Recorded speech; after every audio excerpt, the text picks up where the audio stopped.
much more difficult to achieve your goals. And when they're on the ball, they want to get it to this man, Gibran Rayo. 10 goals leads the way. He's been brilliant at 7th in MLS Next Pro, and the front line, I would say, in general, is magnificent for Bruno Baltazar and Rochester, New York FC. The way that they combine with the middle, but Rayo specifically dropping down in, his ability to get into the pocket. He's very comfortable from a central location or moving onto that right-hand flank.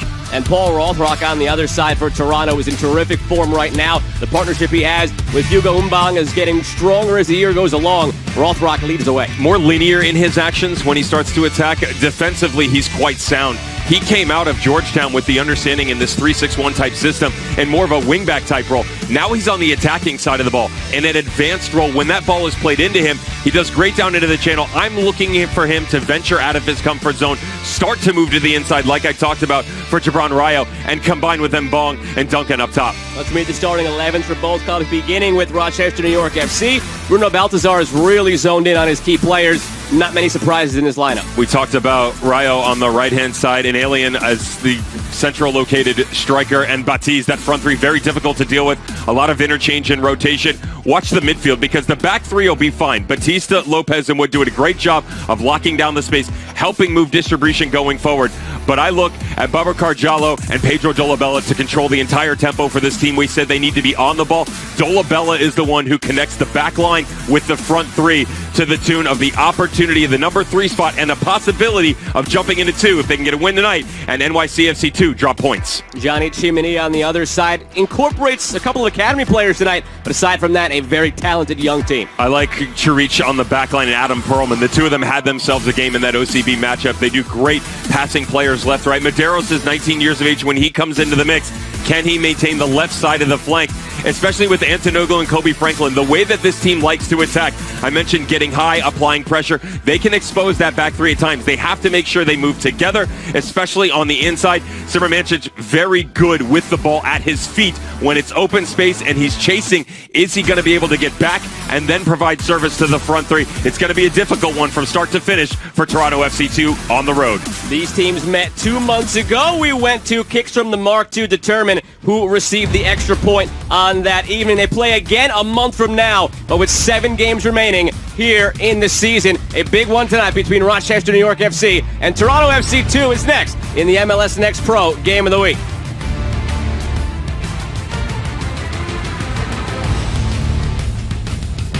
Okay, so I need someone to help with phone trades while I'm out. People can get a free Samsung Galaxy S22 when they trade in a Galaxy. Any year, any condition. Oh, I get it. So you can take your old phone that you've had for 12 years and loved every minute of and trade it in for something new that suits your life now? That's right, yeah. Then enjoy immediate success, even though you'll never forget your old phone, ever. It's a great trade. Life-changing. Get a free Samsung Galaxy S22 with a Galaxy trade-in. Any year, any condition.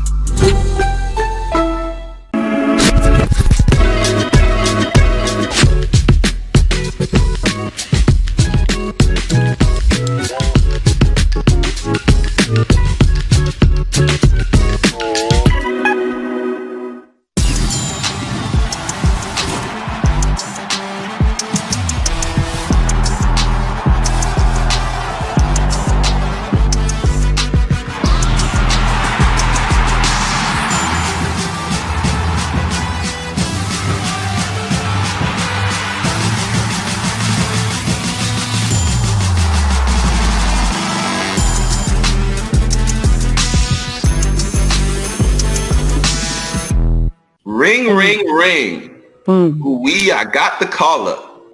Welcome on into the call-up. I'm Susanna Collins, joined by my lovely co-host, Jillian Sakovitz. Susanna and I get a very unique perspective. We get to have some very interesting interactions with players, coaches, fans. We are the champions, I guess. We are the champions, my friends. Dun, dun. And we want to share that with you. This is an important game. This is an important podcast.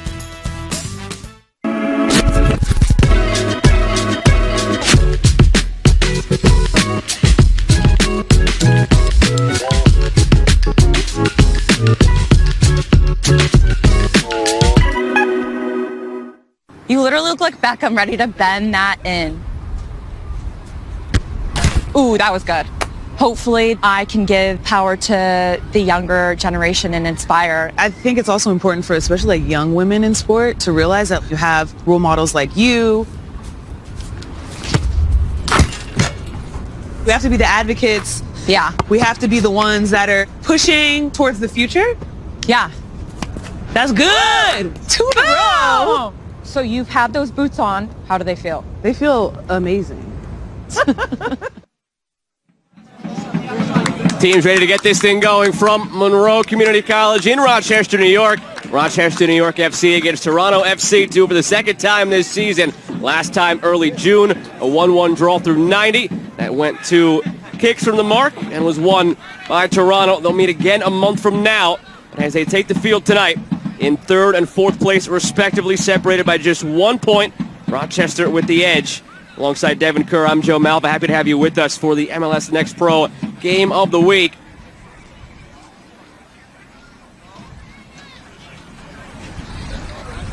Team's got the wires crossed after the coin toss, after switch ends again. This is a Toronto team that has not lost in regulation since May 27th. On the other side, losses have also been few and far between for Rochester after a very slow start to the year. They hit their stride. They stumbled against FC Cincinnati a couple of weeks back. Rediscovered their form against Chicago. And now after a week off, all ready to hit the ground running again on their home turf against Toronto.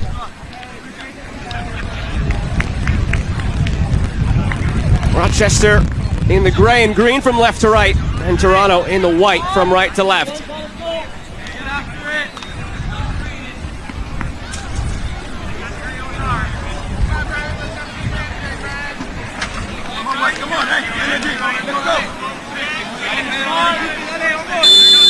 And we're underway. No, we're not. False start. Now we go. Hugo Mbang got everybody, including me, on that one.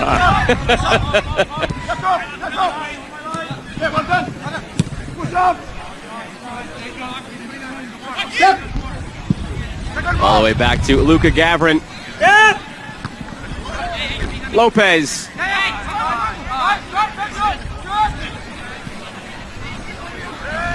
Coelho Camarero out to the right side for Kobe Franklin.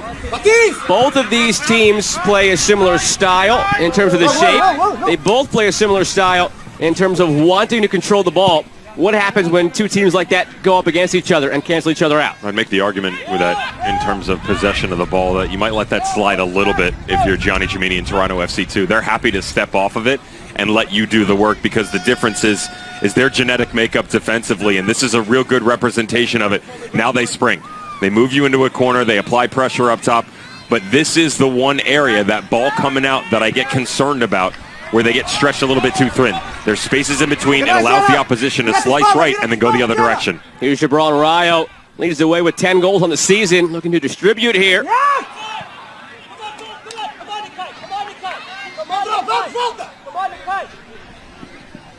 Here's Rothrock working 2v5. Has Mbang centrally. Rothrock still with it. And Rothrock overeager, commits the foul.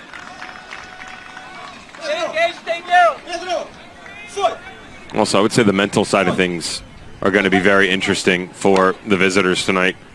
You listen to the comments from Gianni Cimini and the conversations leading up to the game, and I mean, no quarrels about the fact that they struggled in the opening part of the match against OCB. They struggled to find their way. They weren't on the ball as much as they'd like to be. Not that they had to have it all the time, but they certainly would like to make sure that the disposition of the squad isn't chasing, that it's not rattled, and that wasn't the case. So it took them a while to get going with the second half.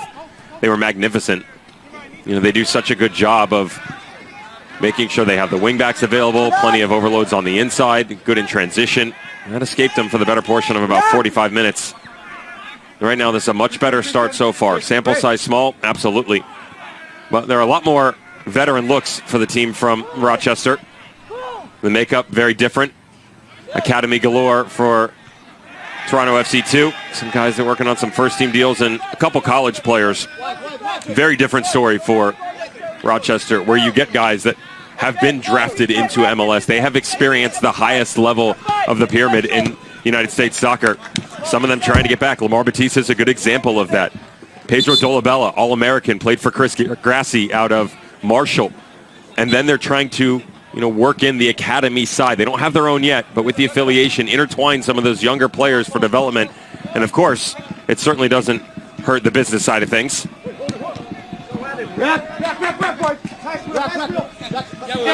Gianni Cimini was also not shy about the fact that this week would be tough to navigate with the quick turnaround. They had a day of recovery, a 3-day build-up. A lot of soccer behind them recently between league play and some friendlies. So this week was a lot of managing training loads, utilizing video sessions instead of time on the field to make sure everybody was up to their optimal fitness, in getting after this one. Some things you have to navigate in the later stages of a season when the games start coming thick and fast.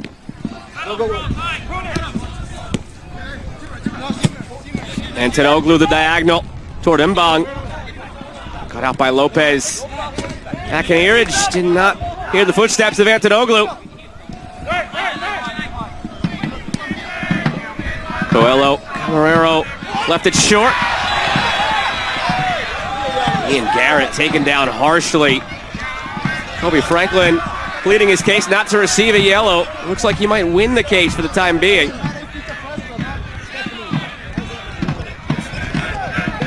He's one of the ones that has more of a veteran side of things. The first teamer for Toronto FC2 gets lucky here and away with one. The referee's got his eye on him for sure because of the tackle, the physical nature of it in transition.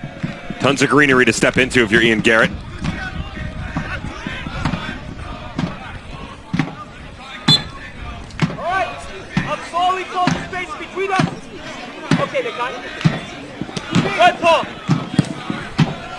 Thomas Snyder left Franklin off with a warning.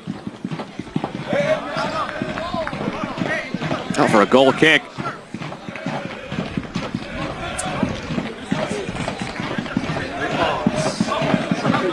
Will and Alien took a spill into the fence. Slow to get up, but back into the mix. There was a little bit of a shove there. Come on. Check it in between.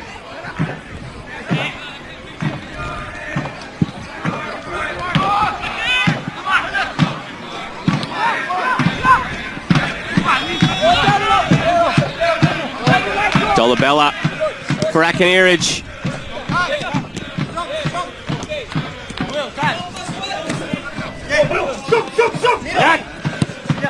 This Toronto team is relentless in their pursuit of the ball. We've seen it time and again this year. Call it some of the youthful exuberance, call it a hunger to get to the next level. There's not a 50-50 ball they're afraid of going into.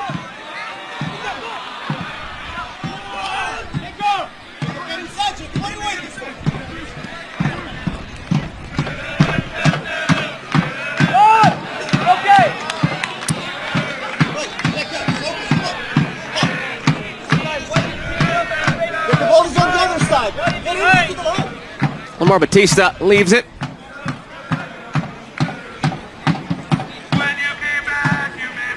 Ian Garrett, one of the elder statesmen on this Rochester side. Average age sits around 22.7, 22.8.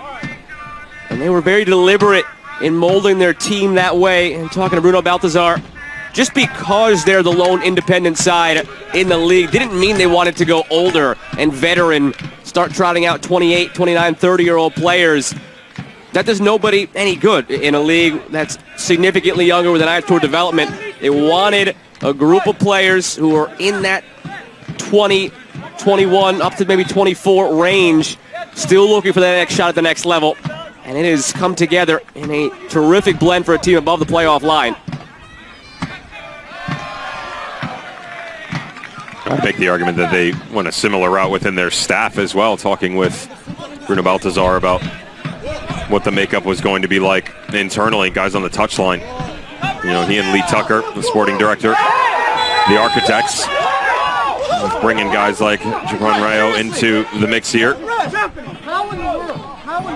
How about Mark Howlett, Michael Flynn, Jaime Ramos? I thought the comments about Mark were really interesting because when I asked him about each individual about how they were going to set themselves up. Mark was a key guy because he said, listen, he's a dynamic part of the staff for sure, but he knows the city. He's from the area. He coaches in the area.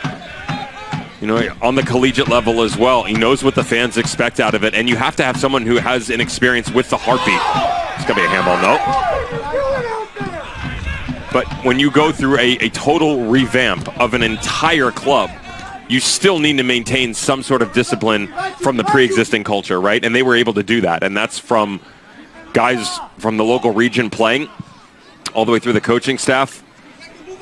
And that's why you have been able to maintain success even with the absence of a couple of years of being on the playing field.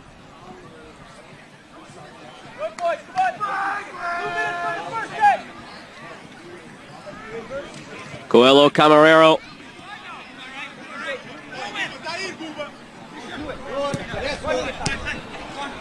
Perlman. Adam Perlman, one of the young players they're very excited about, 17 years of age. Was given a shot early in the year to earn a starting role. Earned it and has not since given it up. 14th start of the year tonight. Born in Johannesburg, South Africa, moved to Canada back in 2012, and for the last decade has since been in the Toronto Academy. Moved his way up through now to the second team.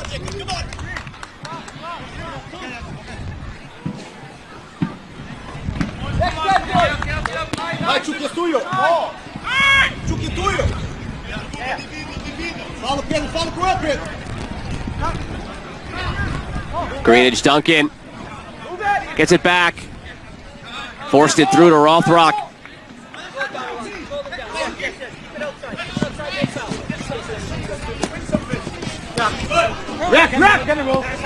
And Alien loses it again down the wing. Chimermancic leads the way up to Rothrock. Kaik well out of his 18. Caught in no man's land as he watched it. Greenidge Duncan sees that now and tests him. Was going wide, but he didn't know where he was.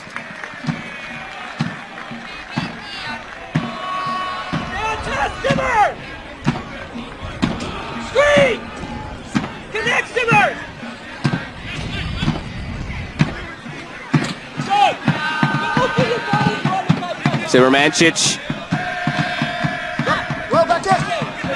on an academy deal still. Has yet to sign his pro contract. Making his 7th start tonight. Well, it's still your play. Go on. Focus on yours. It's not here. Yes. Coelho Camarero. Sends it to nobody in particular. And Kaik launches 10 minutes down. Not much has happened in either attacking third.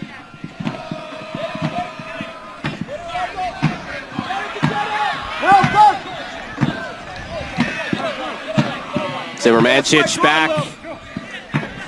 Medeiros.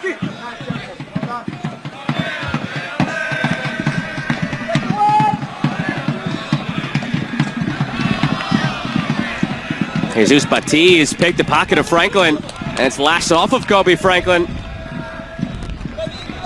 Has only missed a handful of games for Toronto this season because of his national team duties, Kobe Franklin. Part of the U20s in the CONCACAF Under-20 Championship that spanned the middle of June into the beginning of July.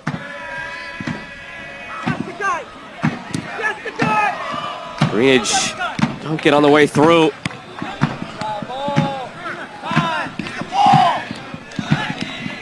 There's good pressure from both of these teams, the way that they've been set up. They're not allowing that final ball to be able to squeak itself through. It's good on the one-on-one defending for the back three, but also the guys on the outside. There's a real good balance of keeping the game in front of them, but also stepping in and taking some chances to make sure that they're applying just enough pressure to push the tempo off for either team. Antonoglu all the way through the 6.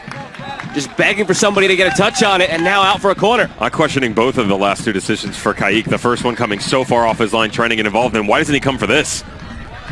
This is square back across the 6 for the 25-year-old Brazilian. Easy to step into, pick it up, and then start the counterattack going the other direction. At 6'6", you would expect the commanding presence that would be on full display for him, but that's not the case.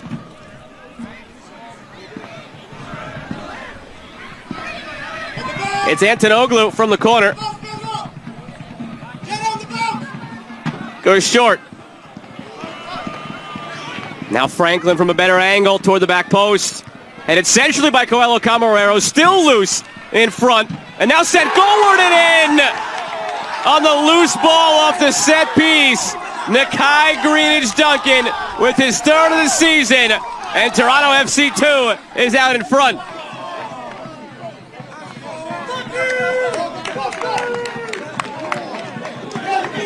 The facial expression from Kaik says it all. But it's the trickle-down effect of every single decision or lack thereof from Rochester in this situation. When you play short out here, notice how slow everybody is to pressure the ball. There's a bit of a presence on the outside, but you don't step to the secondary ball. You don't catch the rotation to the backside. Easy enough to bring a square ball back across, but how's the hold-up play right inside the top of the six?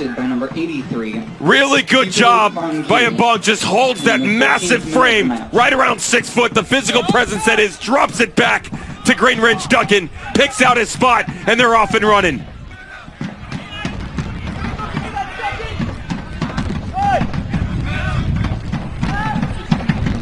It's a point of pride for this organization to make it into the postseason. It's not something they've done with TFC 2. They wanted to do it last year in USL League One. Mike Munoz and crew thought they had it. Came down to the final couple of weeks of the season. They came up just short. Greenidge-Duncan is somebody who knows what it takes to win in this organization. Going back to 2015, yeah, the U12s, they won the inaugural Janaditas Cup, and Greenidge-Duncan was the MVP that year.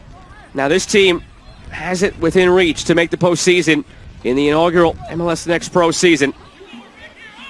And that goal puts them not only on top in the game, but it brings them ahead of Rochester in the standings. Coming into the evening, Rochester on 30 points through 17 games. Toronto on 29 points through 17 games. So at the moment, Toronto would be 2 points clear of Rochester and, for the moment, go clear of NYCFC into second place in the East. Right, we're going. Go, right, Chucky.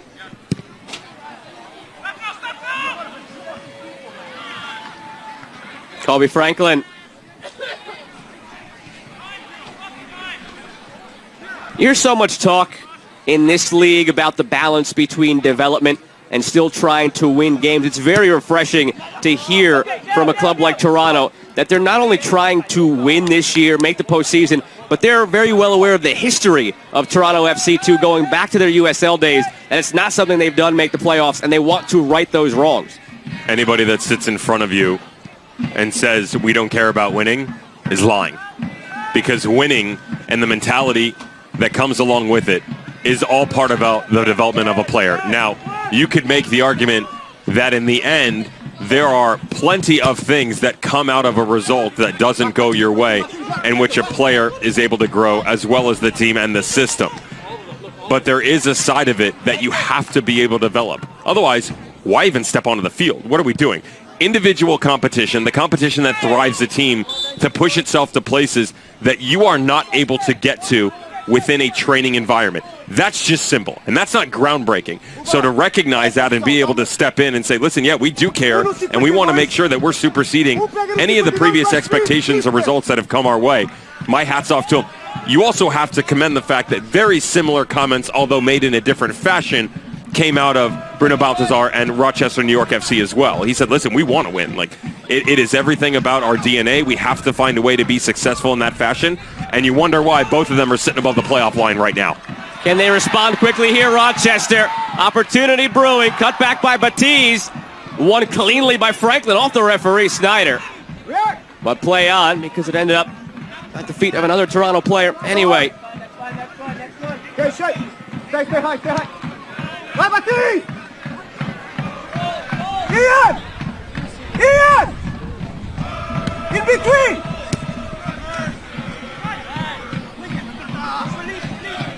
Officially a sellout crowd here for this one. Waiting on the official number, but they sold the place out at Monroe Community College. Another dangerous ball across, just out of the reach of Mbang, and again, Kaik just watched it.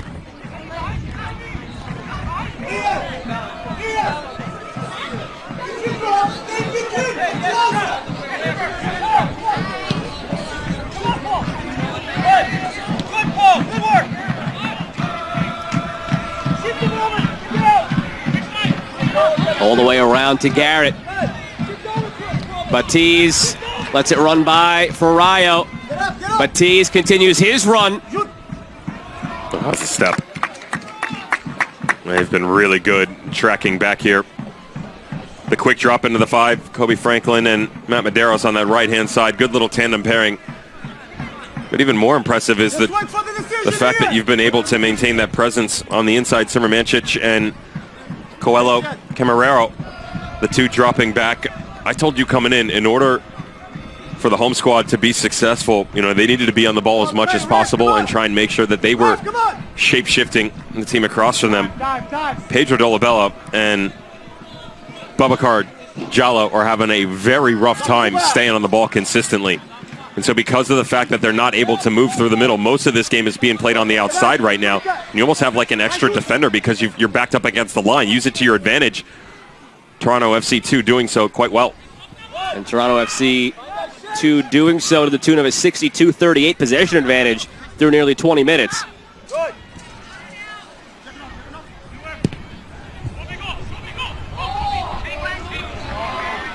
Here's Garrett. Leaves it for Batiz. Crowd likes that move. Still cutting through now. Batiz at the end line. And that ball stayed in the whole way.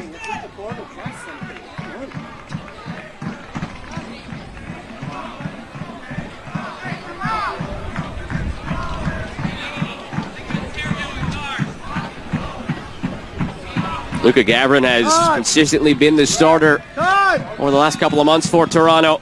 Got 5 clean sheets on the year, 36 saves. Hasn't been tested yet tonight. 2 shots, both on target for Toronto. No shots yet recorded for Rochester.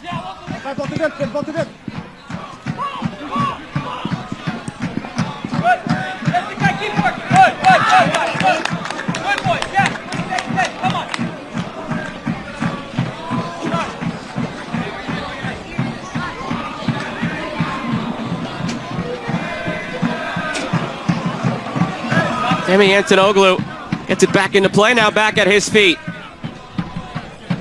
Really strong attacking option from that left wing-back position for Antonoglu. 4 goals and 3 assists on the season. Has been on the bench at times in MLS, still waiting to find some minutes.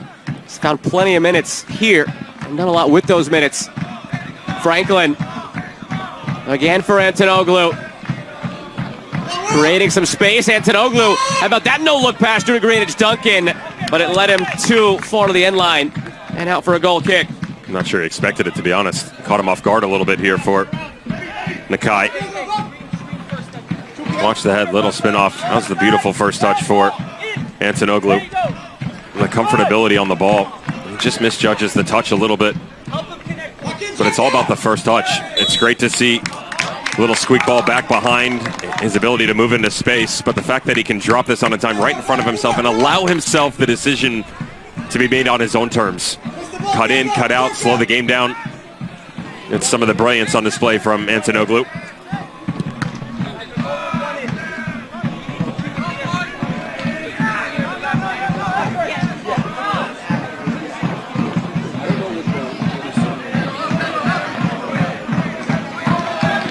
Coelho Camarero. Stretch your left, Jacob! Christian!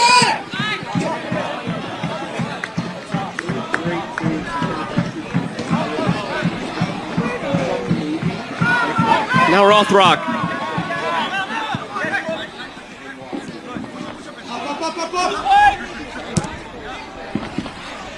Bruno Balthazar noted the system change for Toronto from the last time they played until now. Said it might take a little bit of time in-game to get used to that, but at the end of the day, it's almost a mirror image of what we as a team do, meaning Rochester.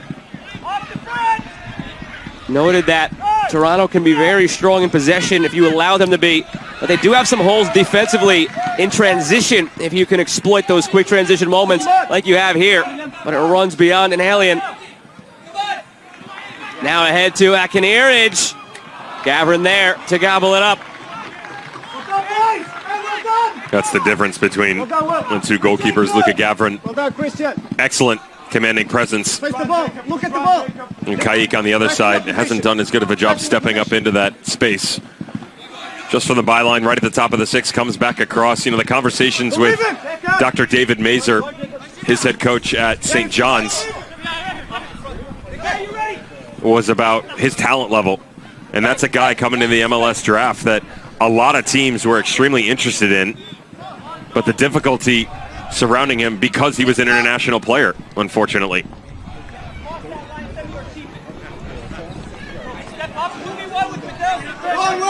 He took a look around the scouting process. It wasn't just Toronto. Miami were interested, the Red Bull, Montreal, all of them, that he was a game changer. He was always looking to be the guy, the leader, outspoken, that he was super talented. But even for his tall height at just over 6'5", he was extremely agile. And more importantly, he was a good kid, that it took a little bit for him to come into his own. But that with his talent, that he had the ability to not only be successful domestically, but an opportunity to be the Canadian men's national team goalkeeper. That's the type of skill level that you're talking about for Luka Gavrin in goal for Toronto FC2. Now, there's a long way to go within that argument, but plenty took notice at the collegiate level, and the way that he's been able to perform in MLS Next Pro. Only 13 goals given up in 11 games, 5 shutouts. That's not too shabby. And there is an MLS All-Star in Dane St. Clair, who is right above him, only a couple years older in that Canadian pecking order as well. It won't be easy to get there, but we've seen the groundwork laid by Gavrin this season in this league. Just think about that national team, what they've done over the past decade. That's almost non-existent of a program, all due respect, just in terms of results and talent level, to having world-class players at the touch of your fingertips. Very impressive.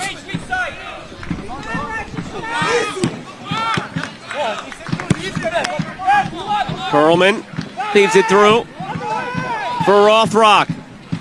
5 goals, 5 assists for Rothrock.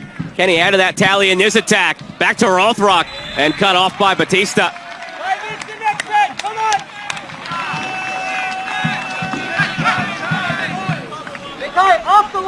Lamar Batista, at just 24 years of age, has been a bit of a journeyman already. A couple of years with Timbers, joined LAFC, sent on loan to Phoenix and Tucson in USL. A year at North Texas in USL League One last year between Colorado Springs and OKC. You get the picture. He's been around. But every step of the way, the potential has been flashed. He's really come into his own this year as the anchor of this Rochester back line. Batiz out ahead to Garrett. Garrett feeds it back post. Gavrin there. Drop.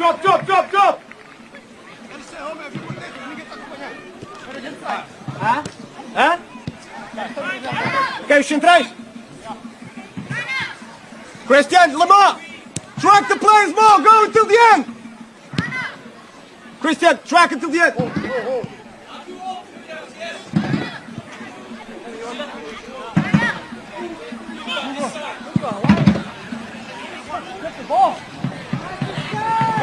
Here's Mbang. So good with his back to goal, holding it up like that. Almost got it to Rothrock. That's almost a massive mistake by Akinirich, who pulled up on the run.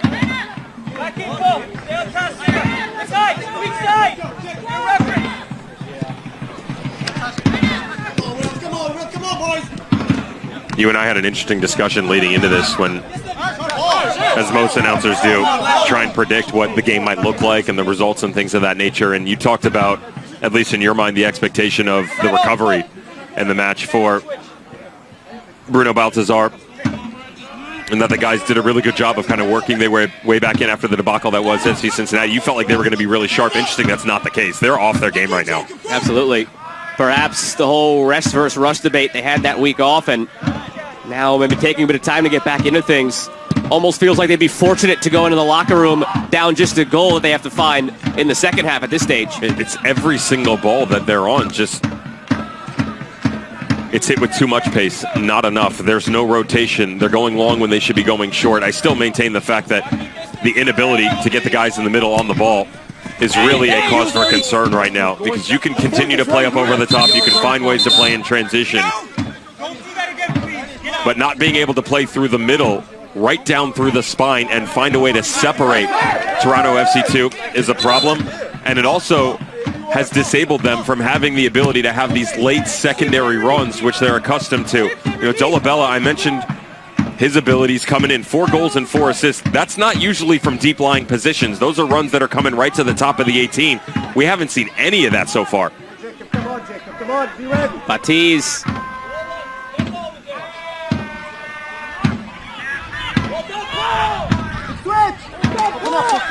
Bruno Baltazar touched a bit on the rebound from that FC Cincinnati matchup.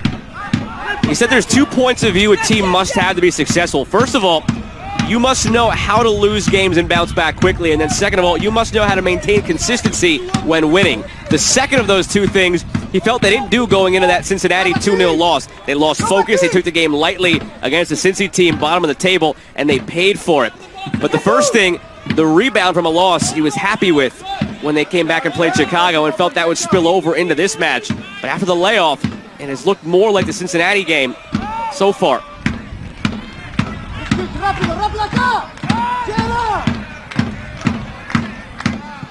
And this is the wrong opponent to have this kind of first half against. With what's at stake in this playoff race, a Toronto team that has not lost in regulation since Friday, May 27th. Well, that's another good example where you're on the far side of the field and Bruno Baltazar recognizes it. He's asking them to pick up the rate of play. They did all the hard work. They got out of the back. They moved to the far side. The ball doesn't come square quick enough. Dolabella right at the top on the elbow of the 18. When it doesn't come to the inside, you have to wait for the play to then develop. And by the time you do so, the field has dropped itself into a much shorter space. I told you, the key for this Toronto FC2 team is condensing the field. Now, they'd like it to be a higher line, but when you're forced to drop back, you get everybody behind the ball and you keep it in front of you, they'll lock you down 1v1 and not allow the space to open up to play through. And so it comes down to decision making and the ability to just pick up the tempo when the opportunities are presenting themselves. And they're there. They're just not taking advantage of it.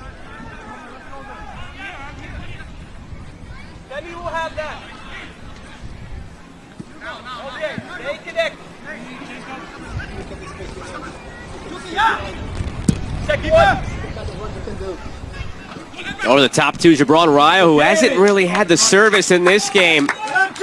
They do have a corner on the way. 20-year-old with 10 goals on the season. It's been a yearly progression for Jabron Rayo. Started with North Texas in USL League One. Just 12 appearances in his rookie year as a 17-year-old, a goal and 2 assists. He built upon that in 2020. He only had 2 more appearances in terms of the quantity, but that was because of a pandemic-shortened season. Otherwise, would have easily surpassed the 12 appearances from 2019. The goal-scoring output still wasn't there. Just 1 goal, 1 assist, but last year he broke out 7 goals, 2 assists in 26 games before the 10 he's already scored this year. And here he is now on the short corner. Left it short on the return pass to Garrett. Chance to transition here for Toronto if they hurry. Antonoglu waiting for some help.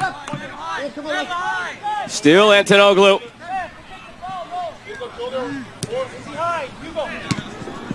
Simarancic back for Antonoglu.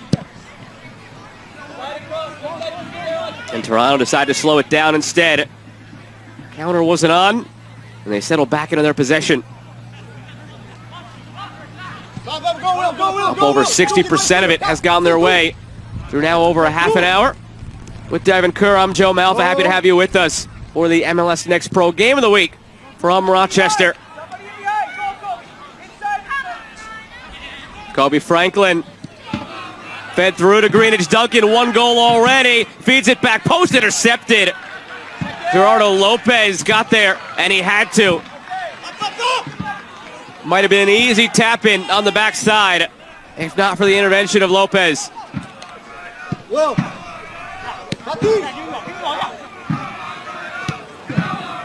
Antonoglu for Rothrock. Attack still on for Toronto. Rothrock leaves it. Zimmermancic centers it.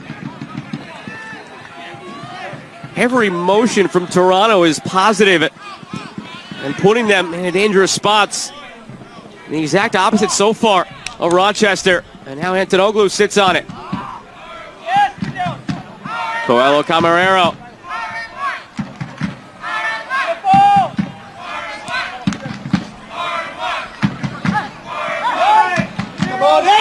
Churich.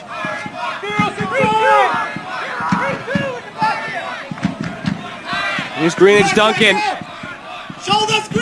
Goes headline Greenidge Duncan. Beat his man Garrett and earned the corner. It's from the corner in the aftermath that they scored the opening goal, Toronto. This is just a plethora of opportunities coming from out. But look at the movement itself. Paul Rothrock actually held his run real wide on the exterior. What you're getting right now is Greenidge Duncan and Rothrock extending this back three. So the discipline has to be there. You're holding your space, wondering if the run's actually going to occur. And because of that, Antonoglu and Kobe Franklin coming to the inside, it's really created this 4 to 6 man midfield at times. So the overload, you're not really sure where the runs are coming from. Bruno Baltazar, a lot of orders coming from the sideline, trying to find a way to get his guys tracking all the runners coming to the inside. Much like the corner that yielded a goal, they go short to Franklin up top. But Franklin did not see the same avenue forward. Went back with it. Zimmermancic now wide again. Coelho Camarero tries the left side with Greenidge Duncan.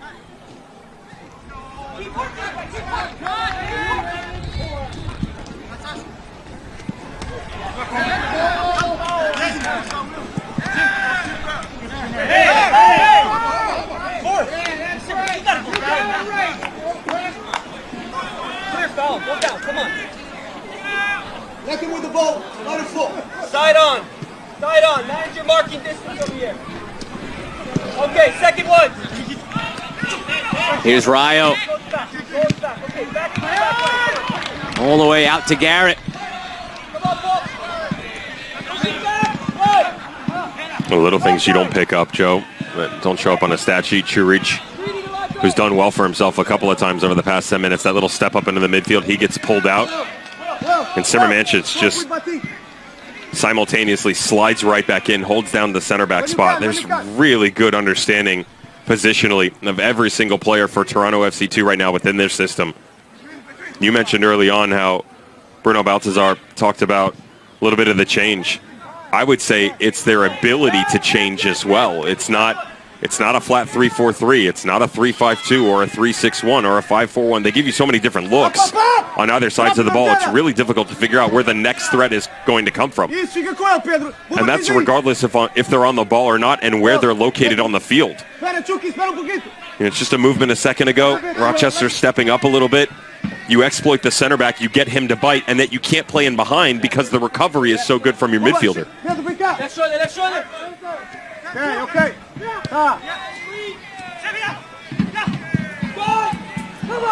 Out wide to Franklin. Rothrock roaming free centrally. Franklin sends it that way, overcooks it. But again, the numbers flooding forward for Toronto. It seems a matter of time before they have a good look at a second goal. Well, Rochester seems longing for that halftime whistle. This team should be up 2 or 3-0. Look at all the space that's available. This is what I'm talking about. They get really wide in nature, switching either sides now this time around. And we just said, okay, it's the front three, and they're expanding themselves. This time, Kobe Franklin is the one who inverts to the outside. So you just had a guy we made an argument for who's playing in the half space at really as like an 8-10 attacking midfielder. All of a sudden, he's playing wide on the channel on the touchline. As a defender, where is that threat going to come from? Do I pinch to the interior? Do I zonal mark and pass him and then hope that I can get out there quick enough? This is a conversation at halftime. You have to start making some decisions as to where you want to lock down and how frequently, because the ball movement is much too easily being handled by Toronto FC2 right now. Step from the back line. Gets it up to Batiz.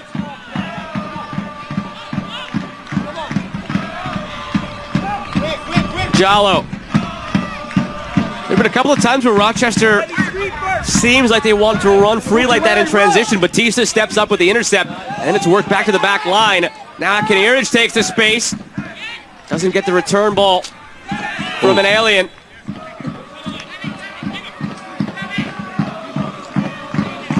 Well, the other thing about it is when you're off the ball this much, when you're doing that much chasing, you lose some of your confidence, both within the squad itself and as an attacking individual. So Akinirich, good example. Smart step, recognizes that even if he plays this ball down into the corner, there's not going to be any support down there. Gets them to fake a little bit, cuts to the inside. Then he sets himself up for the one-on-one to try and challenge. The problem is he doesn't believe that he can cut and hit it. So instead, he just waits for the play to develop. Okay, well, now I have to find combination play, where instead, one little touch to the inside, put it on the left peg, and have a go. Franklin gets it back from Mbang. Franklin!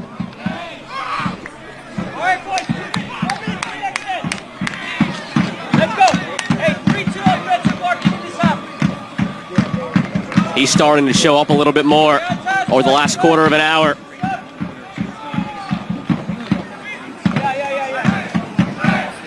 Deft little touch by Mbang to get it back to Franklin. They just give it away from the back now by Kaik.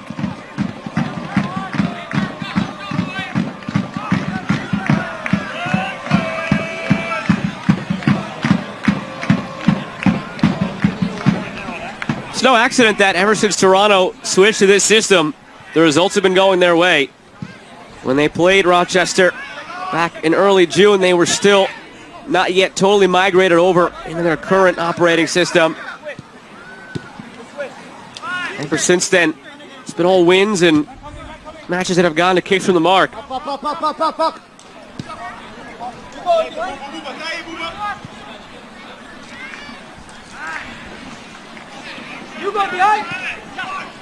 Mbang touches to Rothrock. Out wide to Antonoglu. Antonoglu cuts, shoots, but pulls it wide. Rochester has no business being only a goal down, but Toronto keeping them around right now. This is a better step, though, from Kaik coming off his line. Even with the little cut back to the inside, there's a lot of work left to be done for Antonoglu one-on-one with the goalkeeper. As the ball moves to the outside, look at the spatial separation on the back line. Akinirich having a difficult time defensively. That even with that cut, though, the goalkeeper real high off his line. Much better presence inside the box to thwart off the attack. 5 minutes, huh? Already. Screen. Oh, fuck off.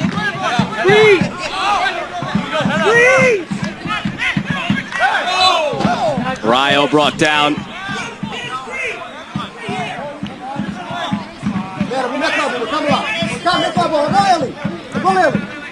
Mais à frente. Ian! Larga a bola. It's your decision here. Come on.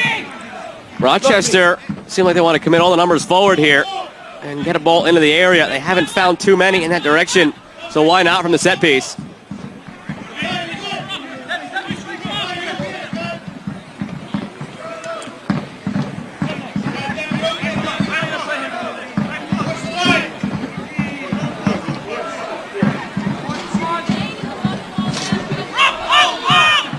Rayo rolled it. Garrett sends it. Mbang clears it.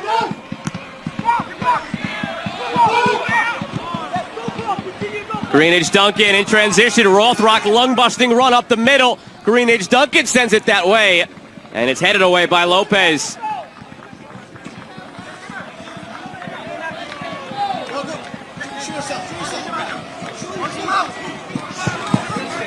Akinirich gets by 2 defenders. He's been the bright spot in this half. And it's brought back now for the free kick. Yellow card issued here. Coelho Camarero, the crowd enjoys that moment.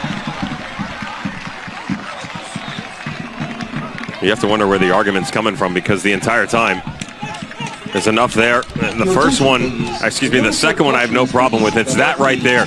It's not that there's that much of contact between the two. It's the fact that he's coming back across and the arm is extended away from the body right in front of the referee. So many times players get frustrated in these moments, rightfully so, because when you're in the moment, it doesn't feel like there's that much in it. But for the referee, when he gets an eyewitness account right in front of you, it's much easier for him to make the decision. Take a right foot in here. Take a. Pedro, sai daí, Pedro! Sai!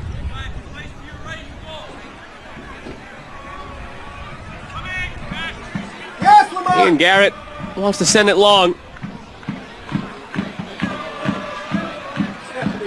See if they can get this to the backside of the box and head it across the goal frame. Garrett, well read by Gavrin, comes through and plucks it.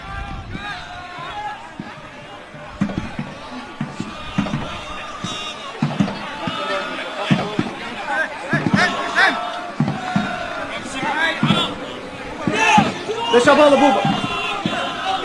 Buba vai dividir aqui, se for para dentro aqui. Toronto has to be very happy with the way this first half has gone. If they're going to nitpick about anything, it's that they probably should have another one or two up on the scoreboard.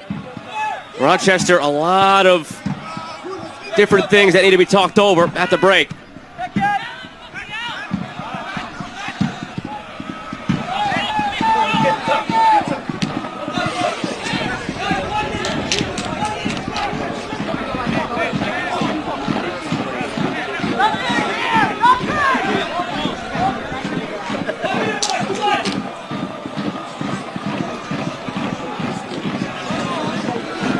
It all change if they find one moment of brilliance here near the end of the half.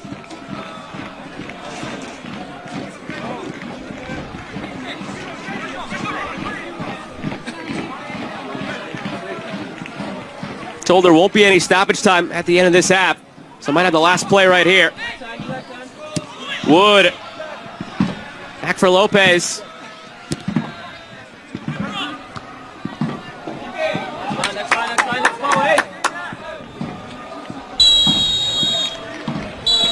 And that's it for half number one.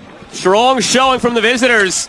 Toronto up on the scoreboard and now ahead of Rochester in the standings in this playoff race. Looking back on it, though, you're going to feel hard done by the fact that you only have the 1-0 lead with as well as they played, maintaining the brunt of the possession, not allowing Rochester to not just hit the target, but not a single shot in the first half. You were able to hit the target twice.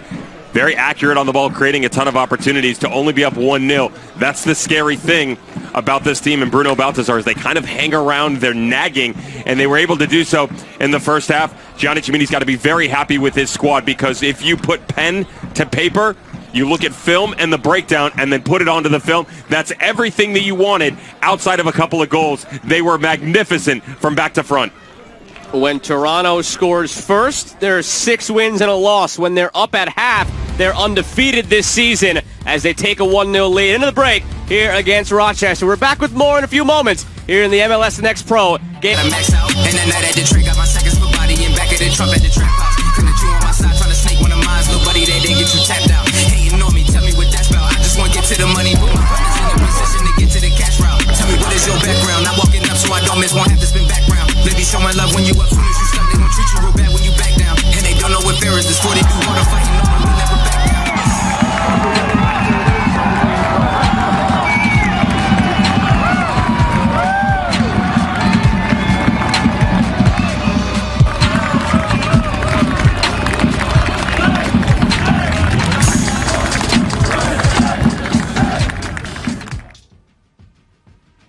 Just about set to begin half number 2 between Rochester and Toronto with the visitors up 1-0 at the half and now ahead of Rochester in a very tight playoff race. Take a look back at the first 45 with highlights. And Devin, those first 45, almost every step of the way were controlled by Toronto. Every metric as well. They had the brunt of the possession. They had the better chances created in the final third, throwing themselves all over the field. Their weight left and right, winning a ton of tackles, trying to get tricky from distance.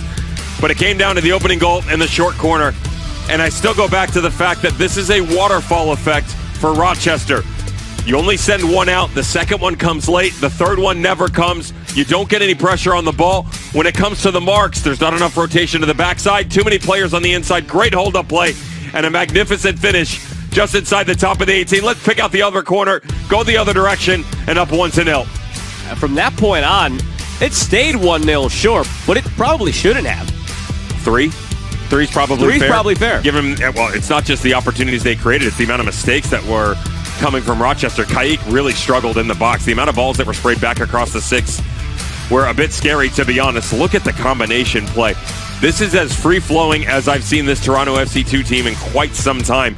There's a confidence that's been brewing in them, but every single player, from Churich stepping off the back line, coming up through the midfield, it was contagious. And on the other side of things, how good was Luka Gavrin?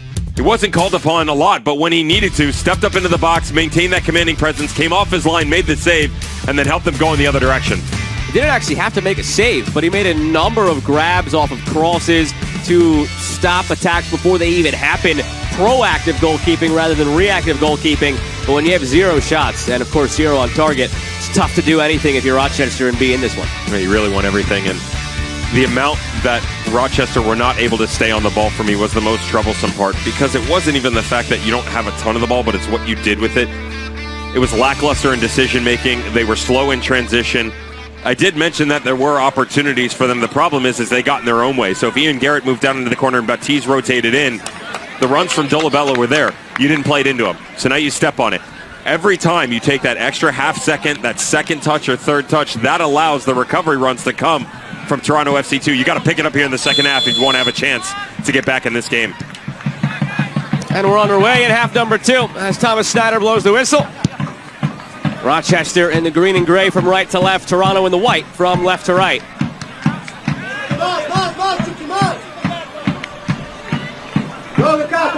All the way back to Kaik. Had a questionable first half in his own right. Reading a couple of balls sent from out wide.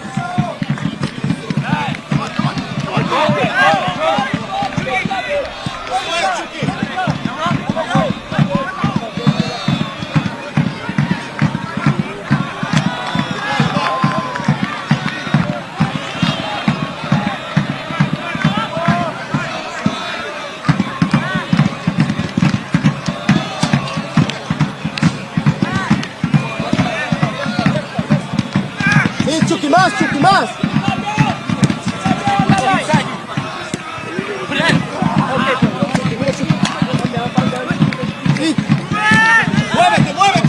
Lamar Batista inside. Jallo looks to send it wide, but again, it's Toronto first to it. Baixa, Pedro, baixa, Buba.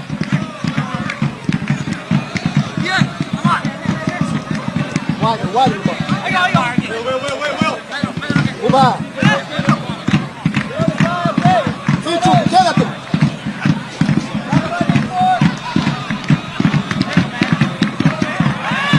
Some contact on the far side. Akinarich called for the foul.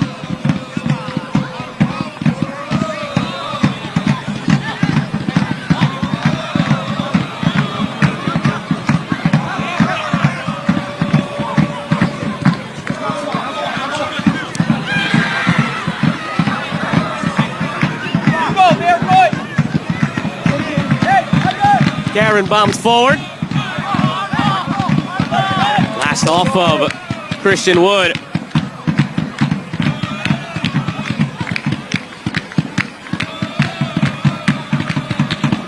You mentioned in the first half, Devin, when you and I were talking about how we felt this game might go, as broadcasters tend to do before a game. One other topic of conversation was the play of Hugo Mbang, and it might be a lazy comparison just because this player has also played in the Toronto organization. But I watch him and I see a lot of Josie Altidore and what he's able to do atop that formation for this club. Well, just look at him on the build-up play for the goal and what he was able to do. He's got the large frame for sure. I'll give him that. There are different areas of the game that I would say aren't as similar. I actually felt that Josie Altidore, especially in the early portion of his career, much more comfortable on the ball with him in front of him. I don't see that as much from Mbang, but he's also much younger. I mean, 18 years of age, and you know what could be.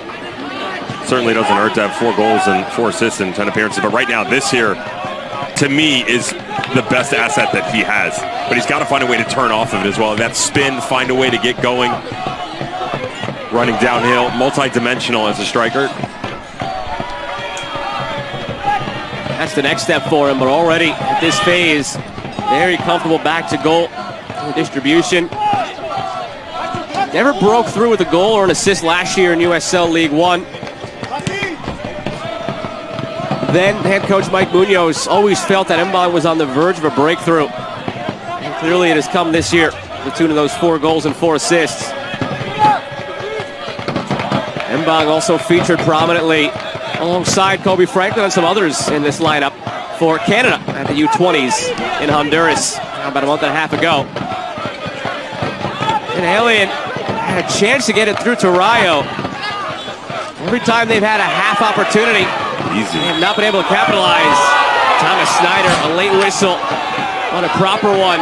Heavy challenge by Garrett. It's just the manner in which it's exhibited as well. You leave your feet studs up.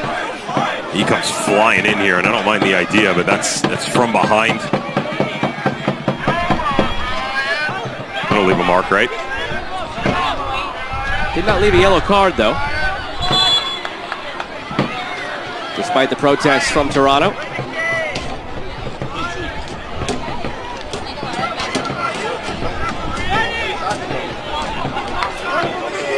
Boubacar Diallo brought over for discussion now.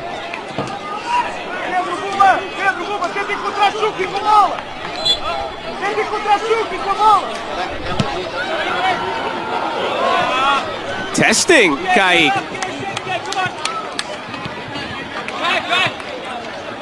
The ball just kept carrying. He had to hustle back, 12, 15 yards? That's the one where if this game's in Toronto, you're walking home if that goes in. You'll never hear the end of it in the dressing room. Are you allowed to walk through the border in Toronto? Like, if you had your passport, is that legal? I've never attempted to do it. You play your cards right on the next vacation, we'll find out. I would never want to leave Toronto, though. That's one of my favorite cities that I've ever visited in North America. I visited when I was young, and I need to go back. I was too young to appreciate it, but I know that as an adult I would. Played centrally by Rothrock.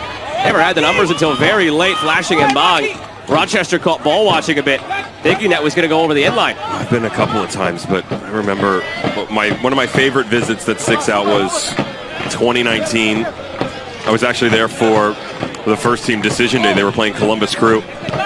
Both teams were basically in a must-win situation in order to get into the playoffs. And if I believe, let me step back on that for a second.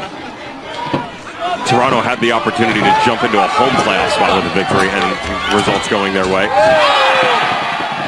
Diallo called for the foul, much to his dismay.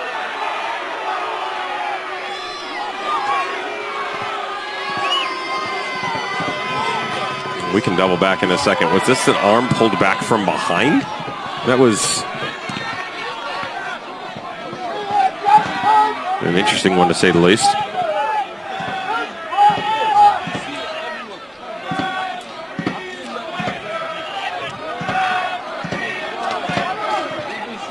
The sellout crowd here at Monroe Community College thought it should have been a free kick for Rochester.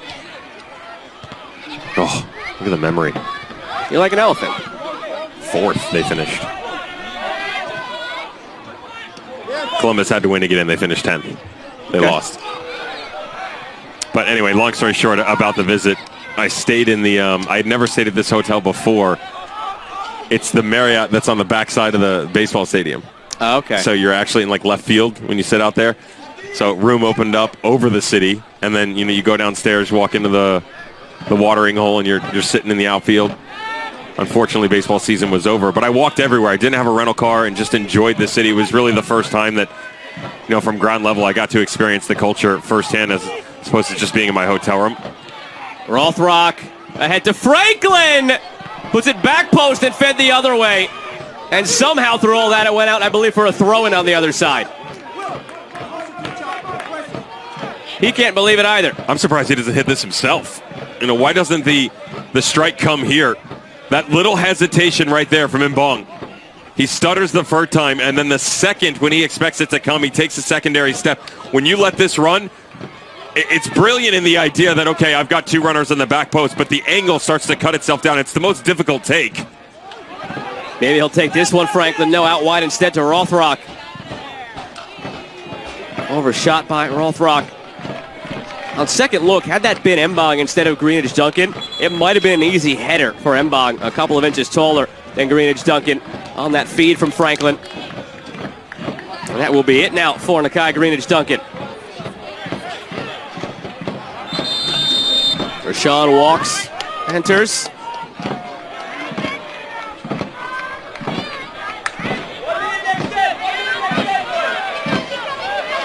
Greenidge Duncan picked up a yellow card as a parting gift.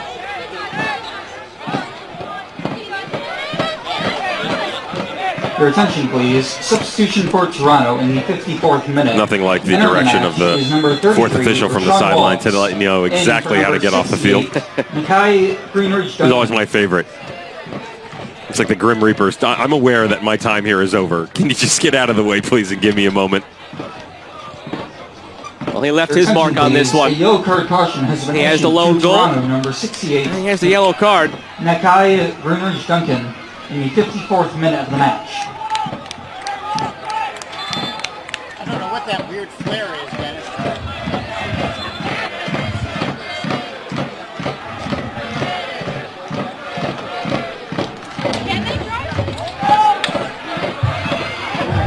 Rayo dropping a bit deeper to try and find the game because the game so far has not found him.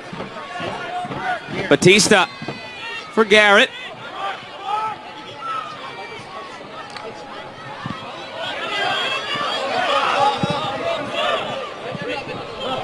Ian Garrett has been quite the journeyman in his career. High school in Kalamazoo, Michigan, to IMG Academy, to the Chicago Fire Academy, to St. Louis Ambush in the Indoor League. Keep going. Then he went to Finland for 4 years, with a brief stint in Sweden for one of those years. And then he comes back here to Rochester. Spin around the world and back again. And he's found an opportunity here to thrive, making his 15th start tonight on the ball here again in this system for Bruno Baltazar. Looking for that opportunity in MLS. It might be on the horizon with his play this season. Already 26 years of age.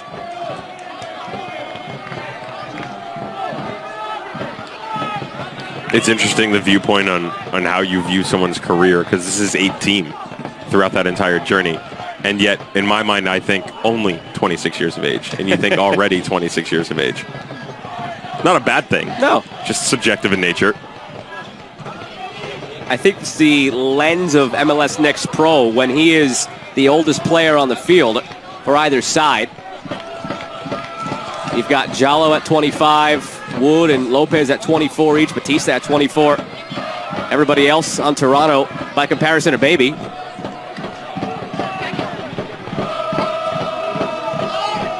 Well, it's also good in terms of exposure because, especially in this day and age with social media and the limelight that's shown on all of these individuals, people tend to view success in very different ways. And what I'm getting at is, just because you don't play in MLS or don't play for the national team or don't play for Manchester United or Barcelona doesn't make you a disappointment by any means. He's a good example of that. Like, I went the same route that he did. I bounced around with a bunch of MLS and USL teams. I was never a household name.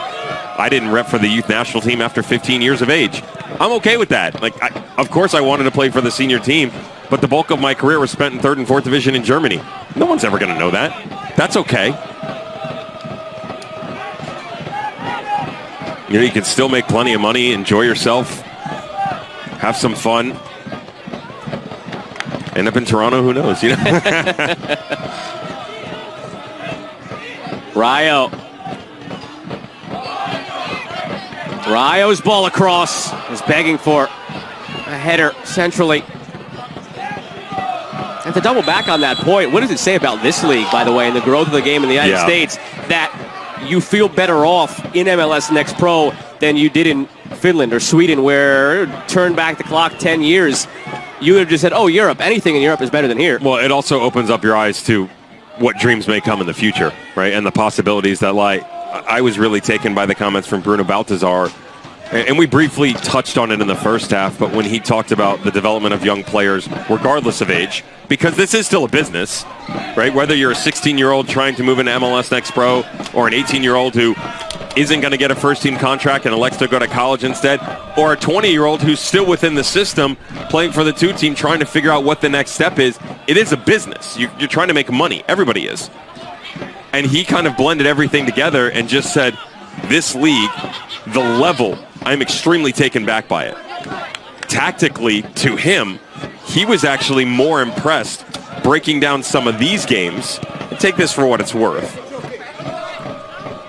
compared to some of the MLS games, because he felt like there were so many individuals and it was wide open and it wasn't as fun to watch where, and this is a pretty good example of it today, the tactical side of things, there have been so many shifts within it. I've talked to you about how the front line has come really wide for Toronto. They've also come very narrow.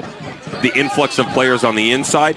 Baptiste has gone from right to left. Ian Garrett has tried to find his way to the middle to try and combine a little bit.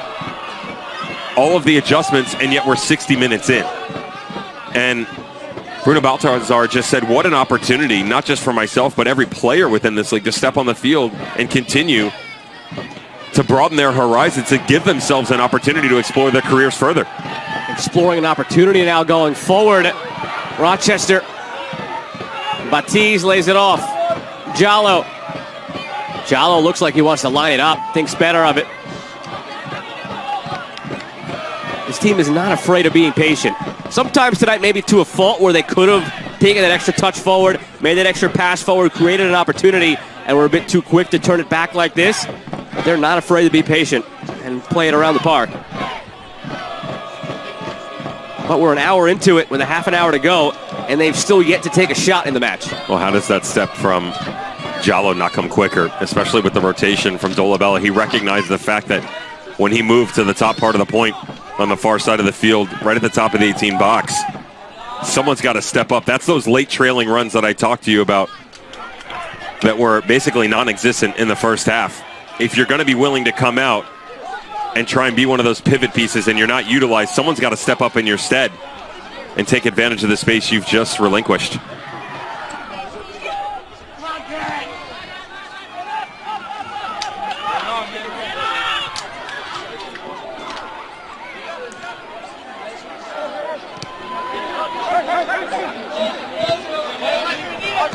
Here's Batista. Good turn, passed an over-eager Mbong. Lopez, Batista go back and forth. Now Jallo.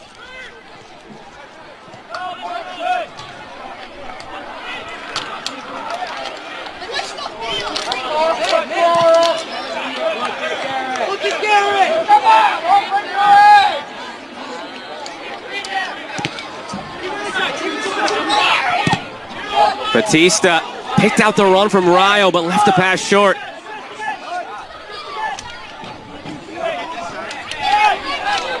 Here's Walks in space. Rothrock centrally. Rashawn Walks lays it off. Mbong a step too slow. Cleared by a sliding Batista.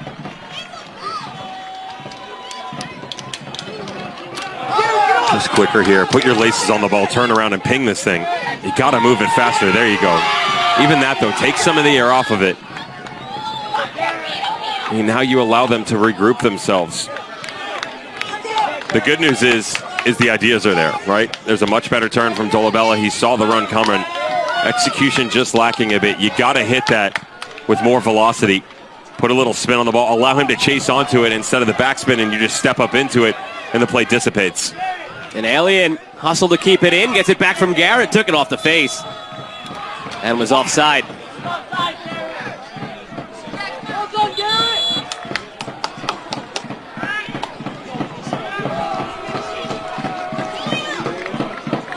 Changes on the way now. Your attention, please. Substitutions for Rochester in the 63rd minute of the match. Entering the match is number 8, Edward Williams. In for number 9, Will Joined and Alien.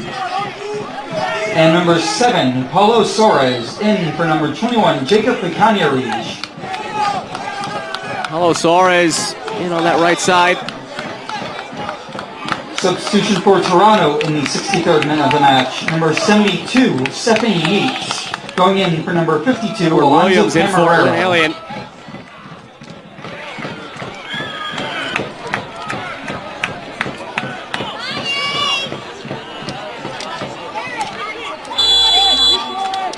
Coelho Camarero off the field for Stephanie Yates.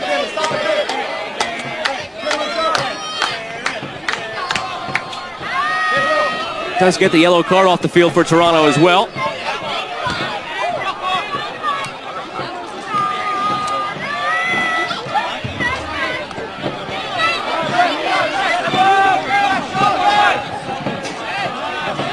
Sixteenth appearance now for Stephen Yates. 2 goals, 2 assists as he enters. A number of these players for Toronto featured prominently in previous years in USL League One. And the migration to MLS Next Pro with the club and have really blossomed this season. Here's Walks. Good strong tackle put in by Christian Wood. Out for a corner. It's a heck of a tackle here, to your point. You got to leave your feet inside the box. Almost from behind the player. Gets away with a little tug, but watch right here. Whew. That's too close for comfort. Well done by Christian Wood. How many times do you see that go the wrong direction? You clip the player instead, referees point to the spot. From out wide. No touch taken on the way through, out for a goal kick.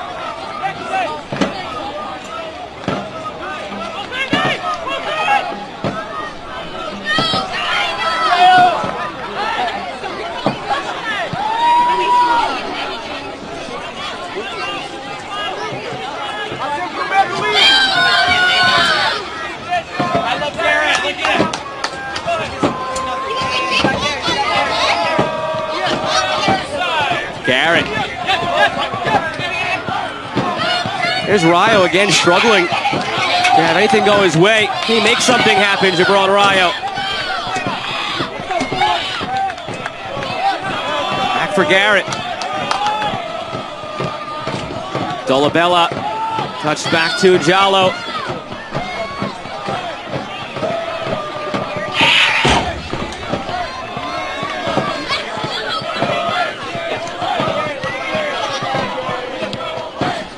They've seen a lot more of the ball in the second half, Rochester. Still haven't done anything with it. As Toronto has been able to go into his shell with this lead. Dolabella flicks it. Rayo leaves it. Jallo battling. Mbong tracking back, doing the dirty work, and now breaking free for Rothrock. Advantage played by Snyder. Here's Rothrock. To the end line, options in the middle, Walks unable to get a touch to it.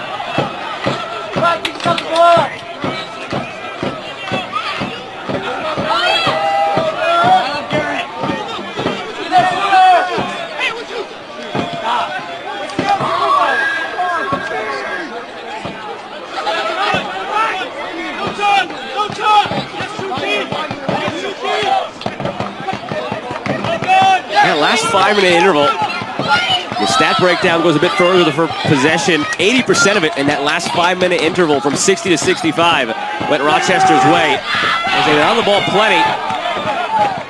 Garrett flares it forward! The possession pays off! Jabron Rayo with his 11th. It's 1-1.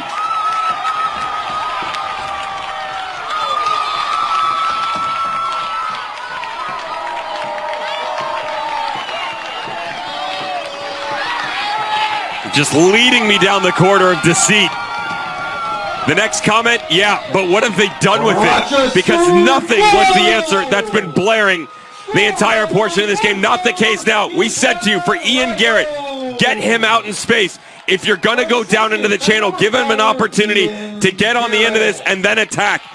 There's the high line. Step up through the midfield. If it's Dolabella or Jallo, it's got to be quick. The first ball in, not good enough, but the second, back across, head up the entire way. You get lucky here. Luka Gavrin, when he comes off his line, doesn't see the trailing run of his own player. He's trying to get to Gibran Rayo quick enough. The height advantage, almost a full foot between the two of them, but it doesn't matter. Plays the angles game, gets to the ball first, right to the near post, and we're back to square ones.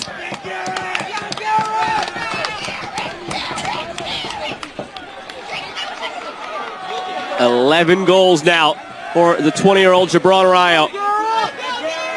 Bruno Baltazar said it was a matter of time before he broke out like this. Only 20 years old. The last 2 years in USL League One playing man's football. A lot of veterans in that league make life difficult. More free-flowing play now.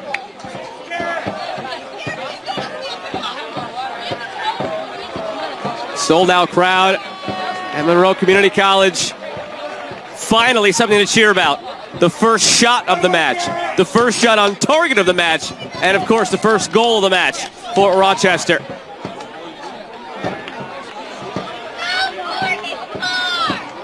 How's the collision, by the way, with Luka Gavrin coming off his line? He's been so good all game long. Talked about that 6'5" plus frame. Long and lean. Adam Perlman, he's doing his job. Left back spot. He's just rotating over. He sees the fact that there's a breakage between both himself and Anthony Churich. But as he comes over, Luka Gavrin doesn't see him. All he sees is Matthew Medeiros and Churich. And as he slides up into it, defender doesn't pull out. Goalkeeper and teammate collide. You got to feel for him. There's the recognition there. They're a bit late to the party, though.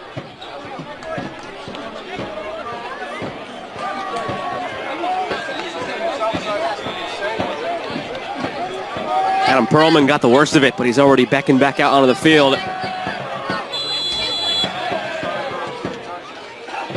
Just about 20 minutes now remaining, plus whatever stoppage time has in store. It's a brand new game. It's 1-1 between Rochester and Toronto. Big implications on the standings as well. Coming into the evening, Rochester 30, Toronto 29, both through 17 games played. Rochester in third, Toronto in fourth, both above the playoff line. They'd be separated by the same margin at the moment, but don't forget that extra point would be up for grabs in kicks from the mark if this scoreline persists. And it was a 1-1 finish before they went to kicks from the mark back in June when they met. How's NYCFC going to feel as well? Currently just in front of them virtually, though knotted up 0-0 with OCB in the 28th minute.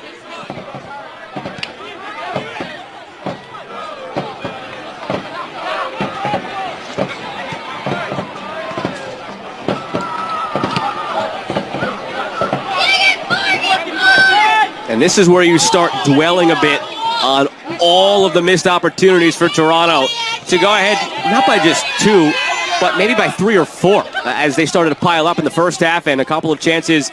You think of Kobe Franklin down the right side in the second half when he opted for that cross to the back post instead of the shot. A few moments ago when you had walks in space and he had Rothrock down the middle.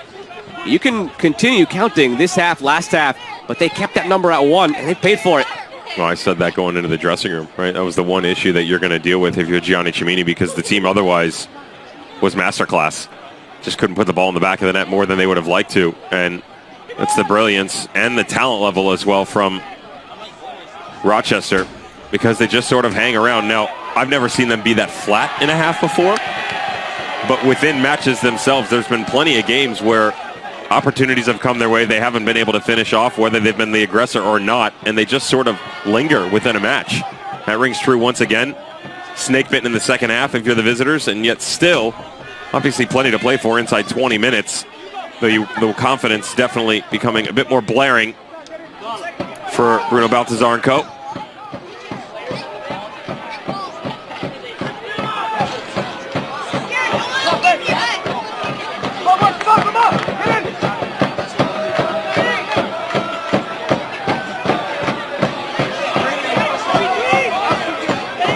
Churich.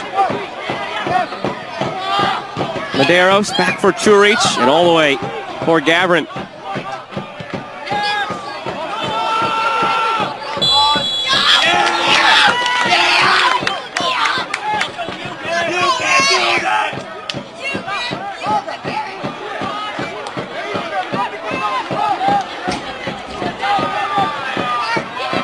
Batiz for Williams. So much more confidence on the ball now for Rochester.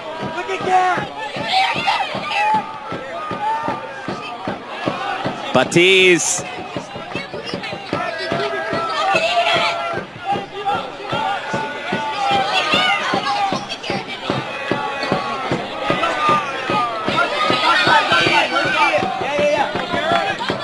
Garrett with the assist on the goal for Rochester.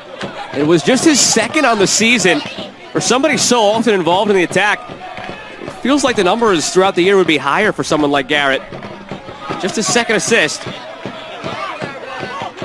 I'd make the same argument for Antonoglu. No, I understand that he had 3 coming in, but still, the amount that he's involved, especially when he cuts to the inside, he's so comfortable working into these tiny little spaces just off that left-hand flank in front of Simmermancic and finding a way to combine in the movements going forward with the attacking front 3. Dolabella. That's my boy Garrett.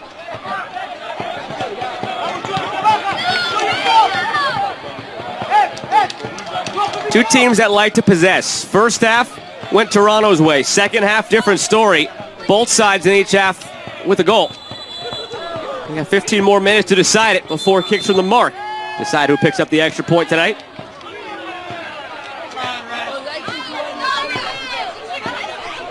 Going even better for either one of these teams. It's too late in nature within this game, and it's too early in the race for the postseason. But OCB has just gone up on the road on NYCFC2. Antonoglu backside, walks, finishes! Good news from Orlando, better news from Toronto. The race picks up, and the visitors are ahead again. You can really pick your poison on this front line because of the run of form that the attacking unit has been on. Paul Rothrock coming in, 2 goals, 2 games back, had a beautiful assist, and their dismantling of OCB, but the 2 goals came from that man right there, Rashawn Walks, just 1 in the season. Open space and separation is what his game is about, but this time, he's down into it. Ian Garrett on the recovery run. He recognizes it late. Lamar Batista doesn't get a shout over the back shoulder. Really good job here by Rashawn Walks, who had come to the right side of finding that tiniest of windows. It's a little check to the inside. You move back to the outside. Get right in between Garrett and Batista to tuck this thing home and put your boys out in front. A 4th assist on the season for Antonoglu, a 4th goal on the season for Walks. Adds up to a 2-1 lead for Toronto. Well, you did just say, we were talking about Garrett, that Antonoglu should have more assists as well.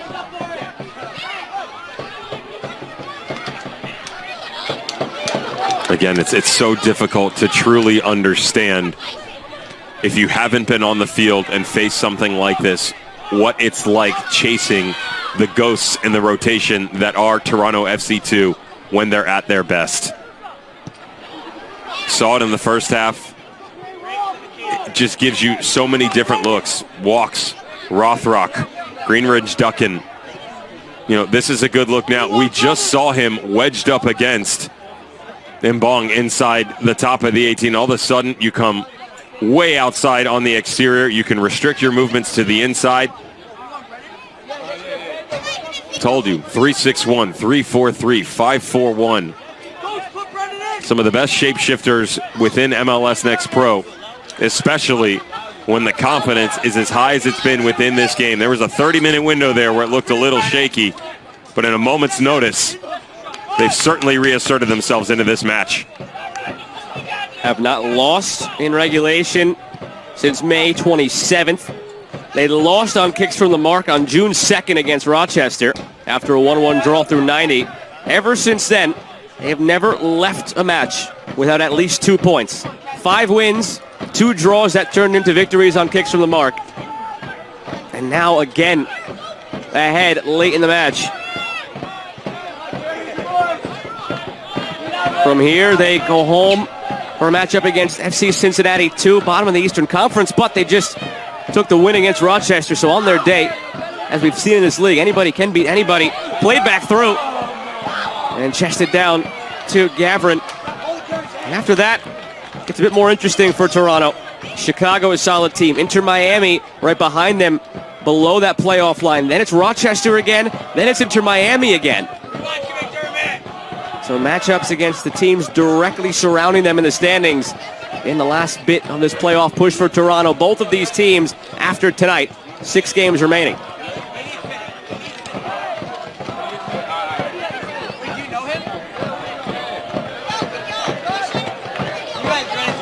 And in the live table, it's Toronto to second on 32 points. NYCFC and Rochester with 30 each. On a points per game basis, Rochester would be better with a game in hand on NYCFC. But the 2 occupants of the Empire State bunched up above the playoff line.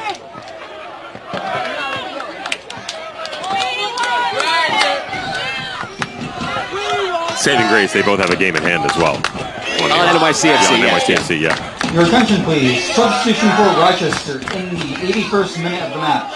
Entering the match is number 27, Warner Brown, and for number 4, Ian Garrett. Ian Garrett's day is done. Warner Brown's day is just beginning.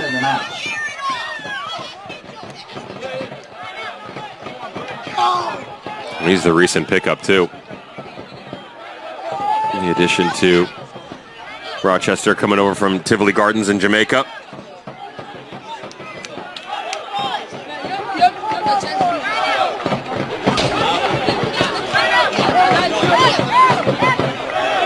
Should be quite the way to introduce yourself, make your presence felt. And he could find the equalizer now.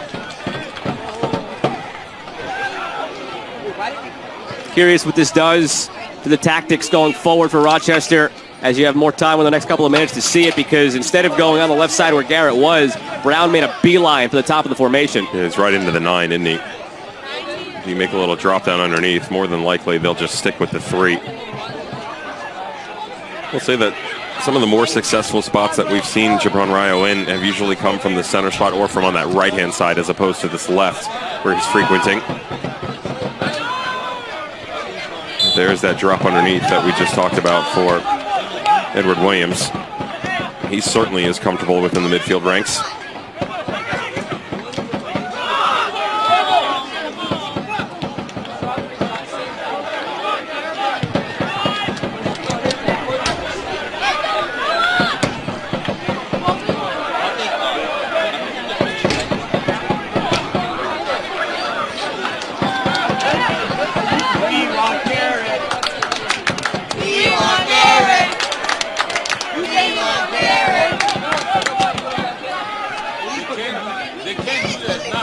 Wood back for Batista. The Ian Garrett fan club wanted a return to the match, and they were just informed that you cannot sub back in once you've subbed off, but good to see that support from the fans. Ah, yes. The rules of yore from high school days.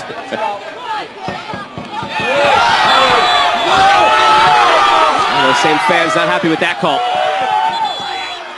Might be a yellow coming Batista's way as well. We're setting that ball into orbit. Your attention, please. Substitutions for Toronto. Gary Ivanovic. Julian Altabelli. Pardon me. Antonio Carlini getting ready to check in. Paul Rothrock. And number 85, Antonio Carlini in for number 83. Mbali and Rothrock will leave and change to the top line here. Hugo Bangu.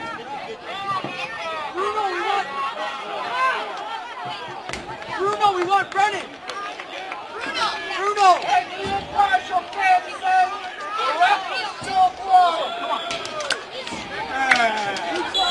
Now they've moved on to Brennan McDermott, the 17-year-old.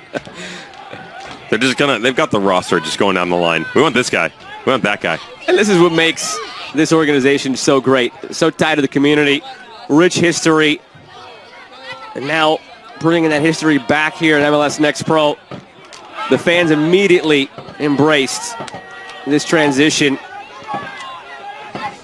Very excited to see what this franchise can become going forward as more and more independents join them in MLS Next Pro.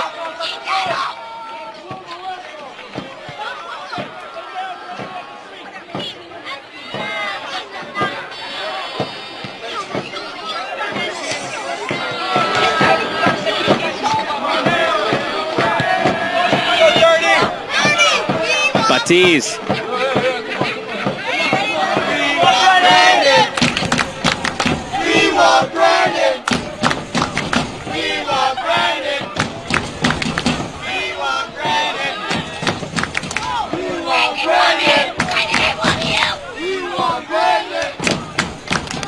Batista along for Wood.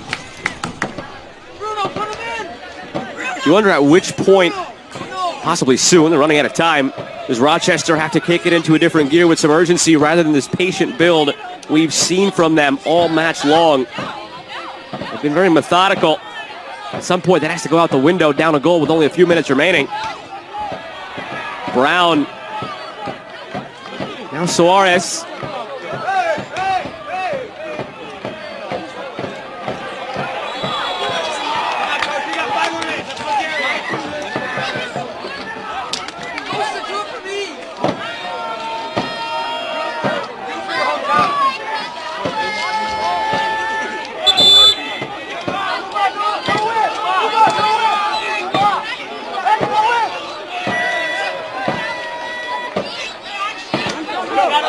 Your attention, please. Substitution for Rochester in the 86th minute.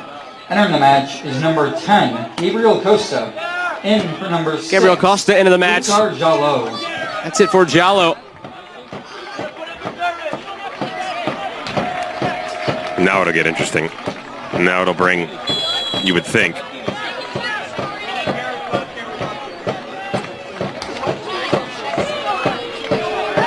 Costa a little bit lower, and as he starts to work through it, this is where the idea to attack has to become more prevalent. Jallo coming off, and Dolabella certainly not fleet of foot. That's the coverage going to come from. Kari Ivanovic can put it away with a third. Back for Walks. Walks deflected. Rebound put wide. Great stop by Kaik. Just got the right paw to it off the deflection on the initial shot by Walks. Carlini beside himself with the miss.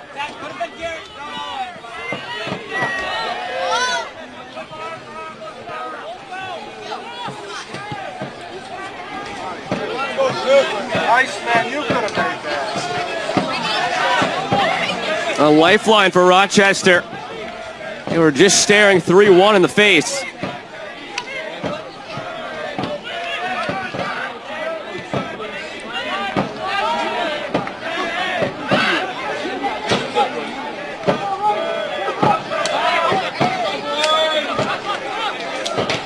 We need Garrett.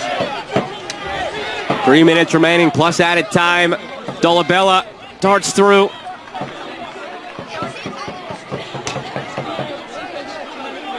Back to Lopez. Out ahead to Williams.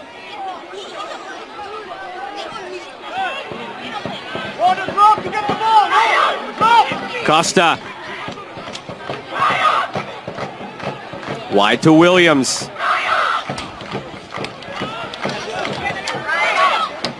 Dolabella. And back again.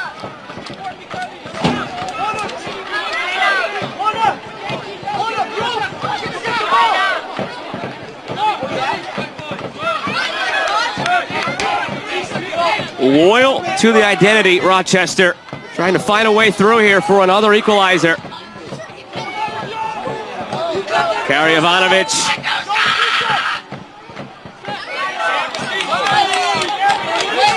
Lamar Batista wins it, tells Karyavanovic to get back to his feet.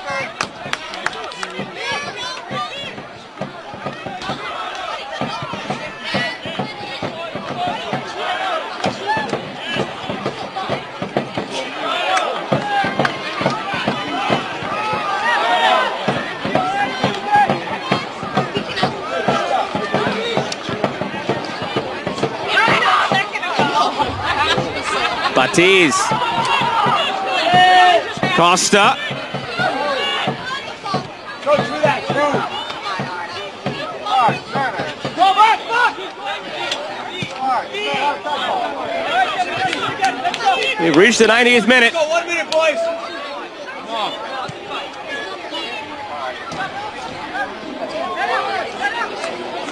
Unofficial word is there will be 5 minutes of added time.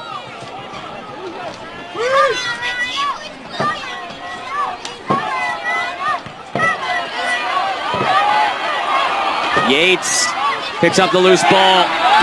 Now Costa drives it! You knew there'd be at least one big stop tonight by Gavin, and there it is. This is all about his first touch. Even with the movement coming forward, watch the first touch coming off the foot of Costa as it sprays out. Boom, right there. Right out in front of him, the ability to pick and choose your poison, moving away from the goalkeeper. It's an excellent strike, but a much better save.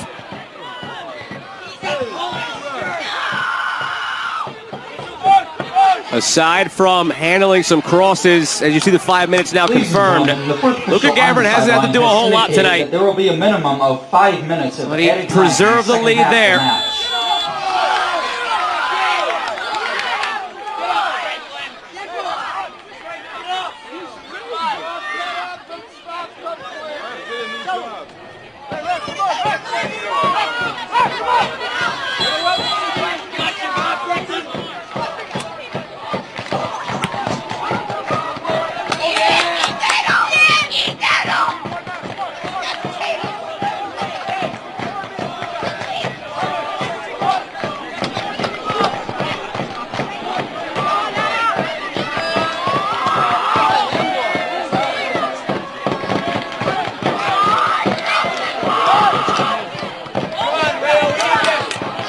Warner Brown stepped to it but lost it.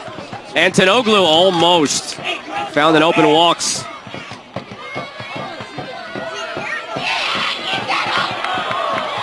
Now 4 to play.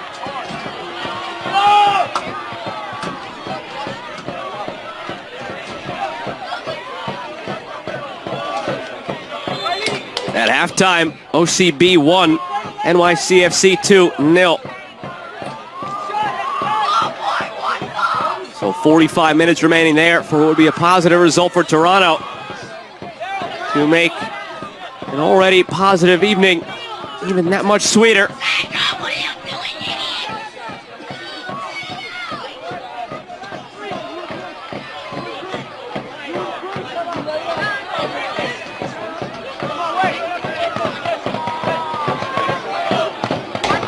Costa.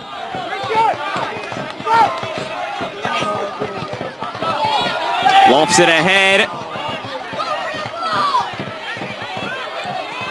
And Gavin will get there. They've got to find a way to hit the pressure release button right now. This is, if they can sit back for 3 more minutes and get out of here without conceding a goal, I'd be shocked. Not as shocked as their inability to strike in the first half outside of the 1 goal, because they definitely should have had more.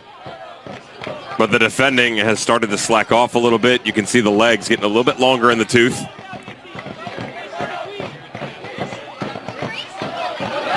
Costa muscles Yates off the ball. Here's Rayo. Perfectly timed challenge by Churic in the area. Had to get it right, and he did. Now 2 to play.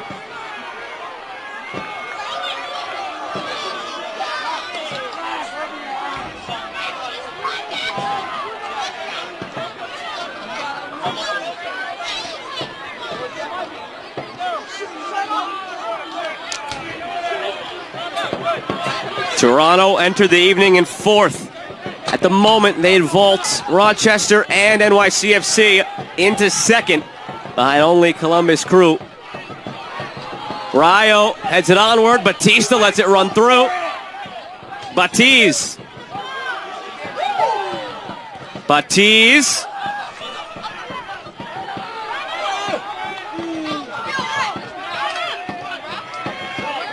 Game-winning goal would belong to Rashawn Walks, but he lost it there.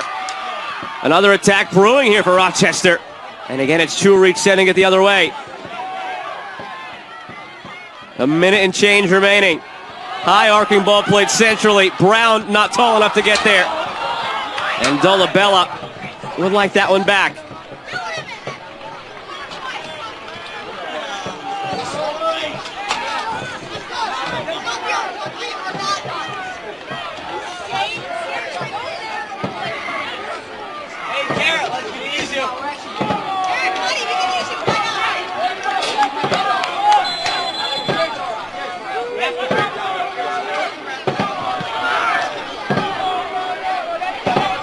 Rochester had the loss against FC Cincinnati 2, followed by a draw through 90 against Chicago and the bounce back when they looked much more like themselves. Had some time off. We're hoping for 3 at home tonight in this tight playoff race. But they are seconds away from coming away with not even 1. Brown. One last chance perhaps for Rochester. Suarez. Rayo. Got him. In front, Batiz earns a corner. They had him, the ball that came back across. Might be able to get one more chance off here. It was a great ball back into the box and the spin off the chest, but smartly done by Luka Gavrin and co.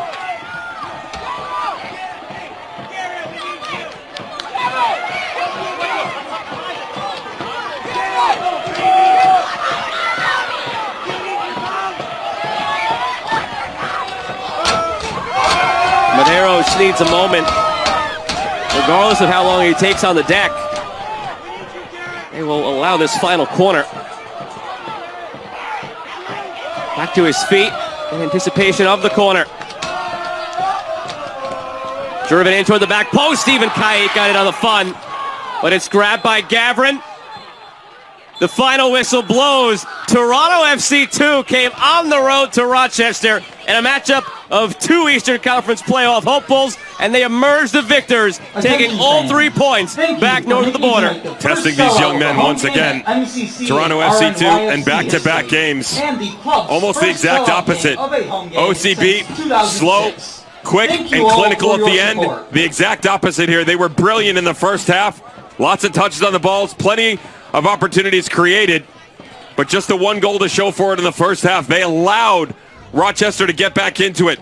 Dolabella, Rayo, everybody moving forward did much better, but not to be undone by Gianni Cimini and his youngsters on the road